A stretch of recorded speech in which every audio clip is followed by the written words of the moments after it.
Good day. Welcome to News Now on TV360. I'm Thelma Okoro. President Muhammadu Buhari is well and alive. His office over the weekend denied reports that the president had passed away following rumors that he is seriously ill. The Nigerian president is currently on a 10-day leave in the United Kingdom. He is expected to undergo medical checkup during his visit to the United Kingdom. In separate posts published on their Twitter handles, Femi Adesina, who is the special advisor on media and publicity to the president, and Garba Shehu, who is the senior special assistant on media and publicity to the president, denied the reports as false and a clear case of mischief. Unknown gunmen attacked Zankan village in Kaura local government area of Kaduna State, killing one person and injuring 5 others. Spokesman for Kaduna State Police Command, Aliyu Osman, who confirmed the incident, said security operatives have been deployed to the area to avert any form of fresh attacks. The attack, which occurred on Sunday, comes barely 3 days after suspected herdsmen and natives of southern Kaduna reached an accord to end the killings in the area. Over the past few weeks, hundreds of people have been killed in southern Kaduna State by suspected Fulani herdsmen. Now, 19 northern state governors held a meeting in Kaduna State to discuss insecurity and the current state of the economy. This will be the first meeting of the governors who are members of the Northern Governors Forum. Governor of Borno State, Kashim Shettima, who doubles as the chairman of the forum, presided over the meeting. Also present at that gathering held at the government house in Kaduna State are northern elders and traditional rulers across northern states. Police in Port Harcourt are refuting claims by members of the indigenous people of Biafra IPOB that some of their members were killed during a protest in solidarity for the new U.S. President Donald Trump. Deputy Commissioner of Police in charge of operations, Ahmed Mugaji, who described the rally as an illegal gathering, said that the security operatives only resorted to the use of tear gas to disperse the unruly crowds. Reports say as many as 11 people were killed, while many others were wounded during the alleged clash. Now, Mugaji, however, told journalists that contrary to claims by the group, their actions were an affront to the Nigerian state. A 6-man board commissioned by the Nigerian Air Force to investigate the accidental airstrike in Ran Village, Borno State, have arrived the state. The board is chaired by Chief of Standards and Evaluation Headquarters of the Nigerian Air Force, Air Vice Marshal Salau Balariba. Among its terms of reference, the board is to determine the immediate and remote causes as well as the circumstances that led to the incident. It is expected to submit its report not later than February 2nd, 2017. Already there are controversies over the number of people killed in the accidental bombing. While the Doctors Without Borders, Medicine Sans Frontiers put the death toll at 90, the locals put the figure at over 200, but the Nigerian government is yet to release an exact figure in the incident.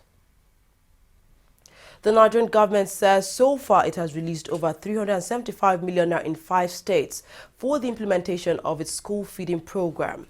Laulu Akonde, Senior Special Assistant on Media and Publicity to the Vice President, made this known in a statement issued in Abuja. Akonde said the release of the amount was meant to feed almost 700,000 primary school pupils in 5 states. He also disclosed an update on the government's Empower scheme.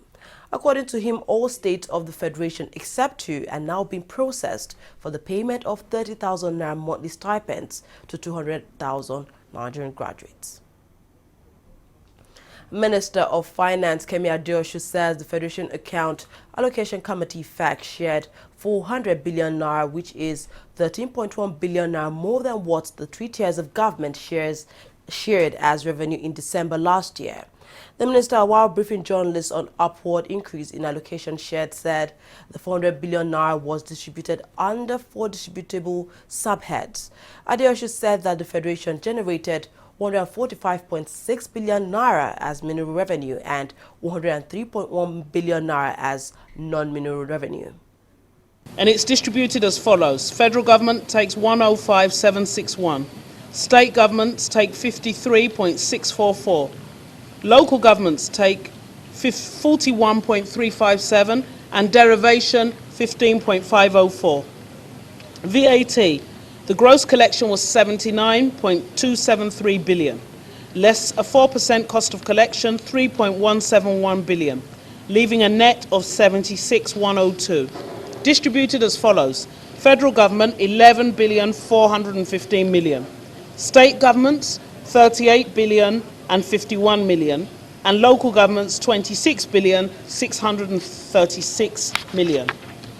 And the gross summary is as follows: statutory gross 224,883, VAT 79,273, total distributable 304,156, to which we added an exchange gain of 52,846, and we distributed excess petroleum profit tax PPT of 42,998, bringing a grand total for the month of 400 billion round.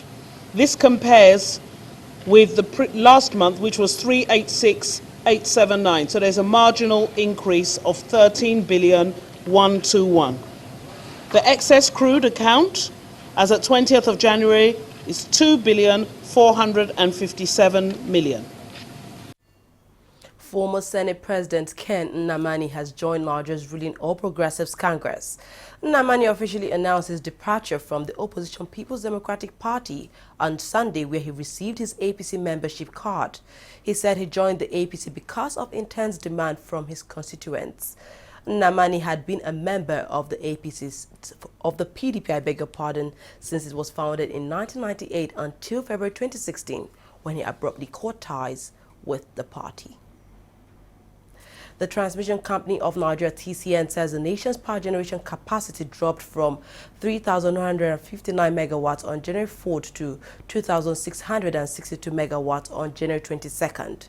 The TCN said the total output of 2,662 megawatts from all the generation companies on Sunday had been transferred to the 11 distribution companies across the country. An official of the company said the electricity generation had been dwindling due to challenge of accessing gas by generation companies. The official said that low-level water levels at the country's hydrothermal stations also contributed to the drop in generation. The Lagos state government has commenced implementation of the executive order ratified by Governor Akinwumi Ambode to safeguard and protect children in the state. The law, which was established by the Lagos State Safeguarding and Child Protection Policy, was approved on December 16, 2016. The executive order highlights the importance and priority of the state government places towards protecting the lives of children in the state. Now, the law applies to all state government organizations, all schools and child-centered institutions, as well as orphanages and child-related institutions located in the state, both public and private. A group of Nigerian women under the aegis of the Patriotic Mothers Without Border have called for the arrest of Ekiti State Governor Ayodele Fayose. The women want Fayose arrested for his role in the $2.1 billion arms deal meant for the procurement of arms to fight Boko Haram. Several high-profile officials under the former President Goodluck Jonathan administration are currently facing trial for the misuse of the money. Carrying placards with various inscriptions, the group called on the Economic and Financial Crimes Commission to probe the Ekiti State governor. Fayose, the governor of Ekiti State, his hand also have been, he too have been in that, a kind of, his hand is in this arm deal. So for that, and he is there enjoying his governance. We are here to tell the EFCC, if nothing happened, others will still hide under the disguise in the name of their under government and they are untouchable. We are here to let the EFCC, no matter what, let them look forward. Understand, Ayo Fayose is not untouchable.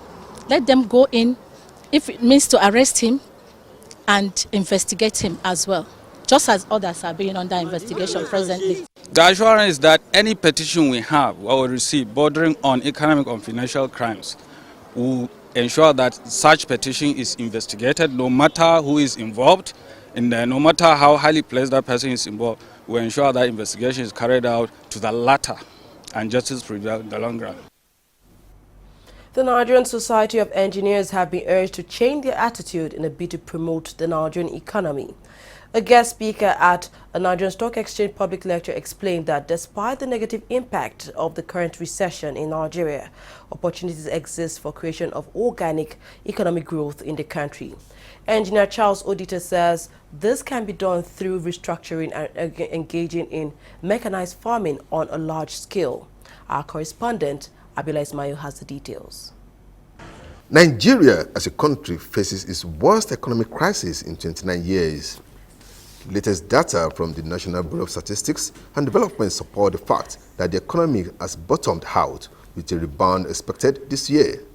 Experts believe that the contraction in the real economic growth, which was partly due to low oil prices globally, presented a silver line with opportunities for growth in other sectors of the economy. Charles Odita, guest speaker at the public lecture of the Nigerian Society of Engineers, Victoria Island chapter, says engineers are expected to play the role of problem solver through innovation, cost reduction, forex conservation, creation of jobs, and GDP growth, among other areas. He called on engineers to rise up to the challenges of battling ideas towards exploration of the country's abundant resources in other sectors beyond oil and gas. This, he said, will help to diversify the economy. Only then can the country have sustainable development. The construction, in all of these areas, the engineers, by the virtue of their skills, should be able to provide more efficient designs, more efficient operations, more efficient suggestions in this area. And it's only if all these areas begin to work more efficiently that we'll talk about coming out of recession. The Chairman Planning Committee, Engineer Stan Atekame, says the role of engineer is key to development and economic growth. He says engineers must involve in politics and governance of the country so that positions requiring engineering skills are rightly assigned to professionals.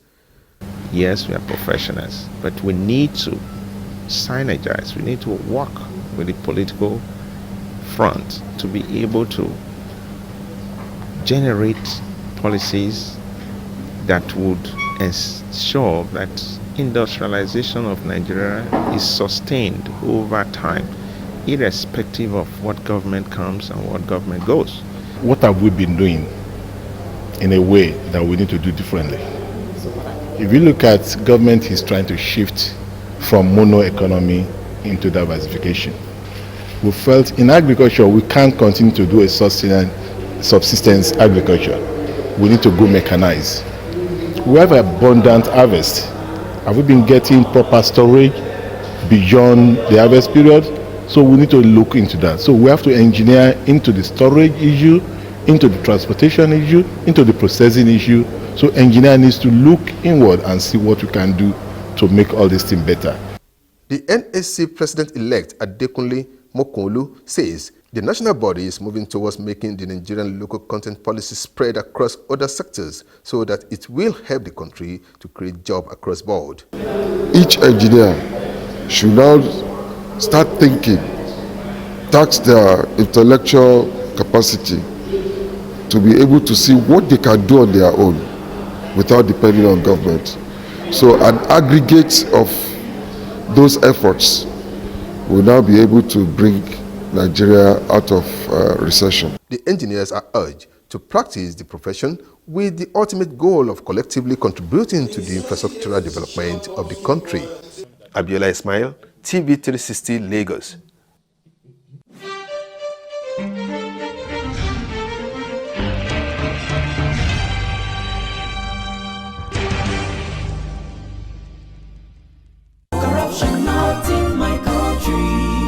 Mr. Job!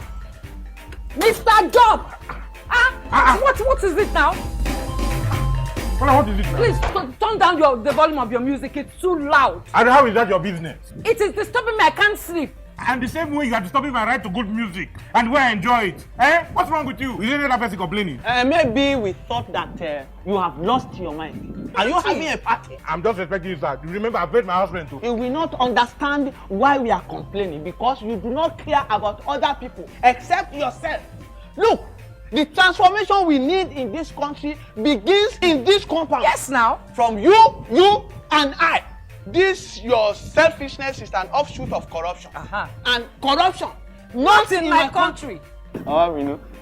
Go to your Bang. Oh. Corruption not in my country.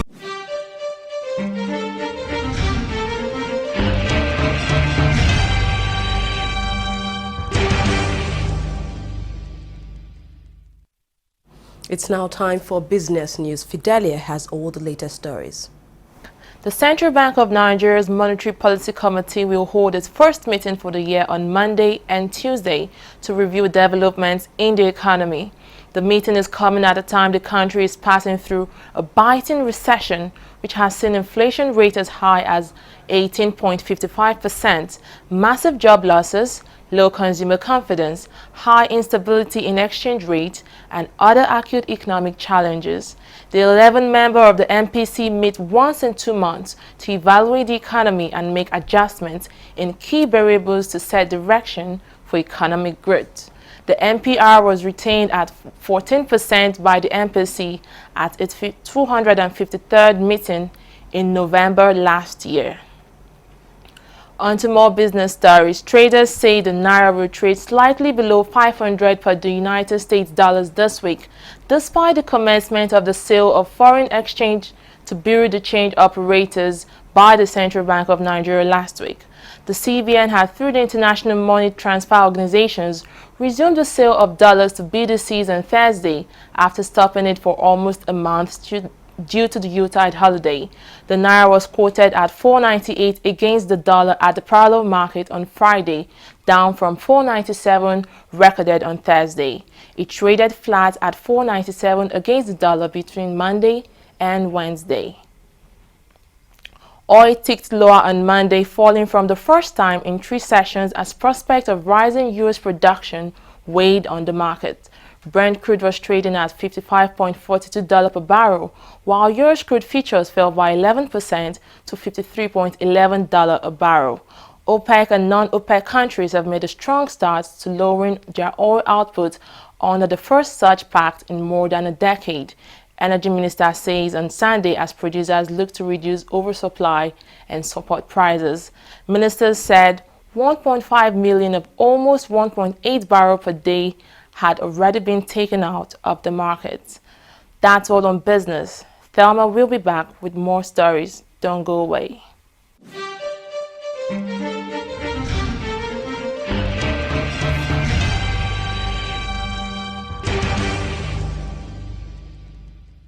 Corruption not in my country. Hello? Yeah, I found your wallet in front of a supermarket. Meet me at Apple Junction. Yes, I'll be waiting for you. Now we find out. 2 of us. Thank you very much, officer. You know, it's surprising that men like you still exist in the police force. Yes, so... Oh, yes. This is just a token of my appreciation. Oh, no, you don't need to do this. We are only doing our job. Thank you very much. God bless you. You're welcome. Now I know police is really my friend. Yes. Friend. Hey. Okay, which came up with this one? I don't understand. You know your problem. You are greedy. I'm a policeman who is doing his job. All forms of corruption in the force. Not in my country. Corruption not in my country.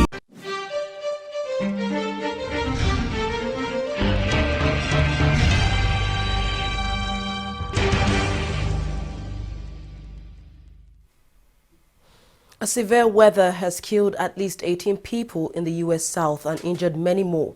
This is according to emergency officials in the country.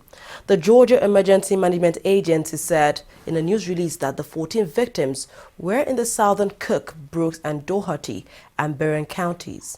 Most of the deaths occurred in Cook County when a mobile home park was apparently struck by a tornado. Meanwhile, Georgia Governor Nathan Deal has declared a state of emergency in 7 counties in the state where 14 people have died.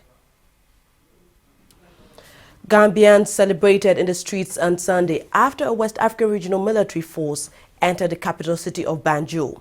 The troops took control of the presidential palace, which is a symbolic seat of ex-ruler Yahya Jammeh's 22-year authoritarian regime. Jammeh, who refused to accept defeat to opposition challenger Adama Barrow in a December election, flew out of Banjul late on Saturday to Equatorial Guinea after a standoff. Meanwhile, an advisor to the Gambian president, Adama Barrow, says more than $11 million is missing from the country's reserves following the departure of Jammeh. Mai Ahmad Fati told reporters on Monday in the Senegalese capital of Dakar that the Gambia was in financial distress. ECOWAS have also denied granting immunity to Yahya Jammeh. Enugu Rangers grabbed their Enugu Rangers grabbed their first victory of the season, hitting visiting El Kanemi Warriors 1-0 at the Nnamdi Azikiwe Stadium. The Flying Antelopes went into the tie with just a point in the kitty after losing 2-1 to Abia Warriors and pulling a 1-1 draw against Nasarawa United in Lafia. There was also victories for Eyimba and Castina United and Plateau United, as well as MFM FC and ABS FC. Rivers United, Kano Pillars and Wiki Tourists and Remo FC also had international wins. There was no away victories in the tournament. It was a day of agony for the people of Gabon on Sunday after the host country crashed out of the African Cup of Nations following a goalless draw with Cameroon in Libreville. Starman Pierre-Emerick Aubameyang was guilty of a glaring early miss, while Dennis Bouanga broke down in tears at the end after hitting the post at the death as the Panthers play out a third draw in as many games. Burkina Faso beat Guinea-Bissau 2-0 in the match to top the group on goal difference with 5 points, same as Cameroon. This is the first time since 1994 that an AFCON host country has exited the tournament at the group stage. Home midfielder Ryan Mason is in stable condition after suffering a fractured skull during his side's 2-0 Premier League loss against Chelsea. The former Tottenham player suffered the injury after he clashed heads with Chelsea defender Gary Cahill. Cahill continued the game and later scored the second goal of the match. Mason was, however, taken to hospital where he has undergone surgery for his injuries. He is now in a stable condition and is expected to remain in hospital for the next few days. That's all we have at this hour. Thank you very much for watching. I'm Thelma Okoro.